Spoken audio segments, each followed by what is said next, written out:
Benapole স্থলবন্দরে mpox প্রতিরোধের আরো খবর জানাতে সরাসরি যুক্ত হচ্ছেন সহকর্মী শেখ নাসির উদ্দিন।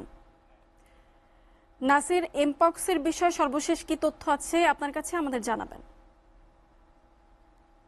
যেমনটা বলছিলেন, আসলে মানকি পক্স অর্থাৎ এমপক্স নামে যেটা আপনার ভাইরাস, এটা আসলে আফ্রিকা মহাদেশে প্রথমেই এটা আসলে দেখা দেয়।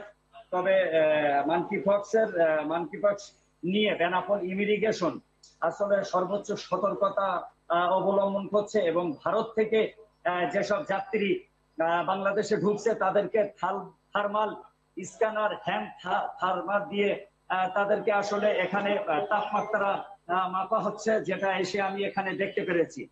তবে এখানে যেসব আমদানিকৃত পণ্যবাহী ট্রাক প্রতিদিন 300-400 গাড়ি যেসব ট্রাক ভারত থেকে বাংলাদেশে পণ্য নিয়ে ঢোকে, আসলে তাদের ক্ষেত্রে এই চেক করা হচ্ছে না বলে যেটা ঘুরে দেখা গেছে। তবে এখানে ইমিগ্রেশন, স্বাস্থ্য বিভাগ, কাস্টমস কর্মকর্তারা এখানে তারা সতর্কভাবে চলাচল করছে এবং তারা মাস্ক পরিধান করছে এবং ভারত থেকে কোনো যাত্রী বাংলাদেশে প্রবেশ করার সঙ্গে সঙ্গে তারা তারা হচ্ছে স্বাস্থ্য চেক করছে, হাত এবং পা তারা দেখছে যে কোথাও খুলে গেছে কিনা, জ্বর আছে কিনা, এগুলো চেক করছে স্বাস্থ্য বিভাগ।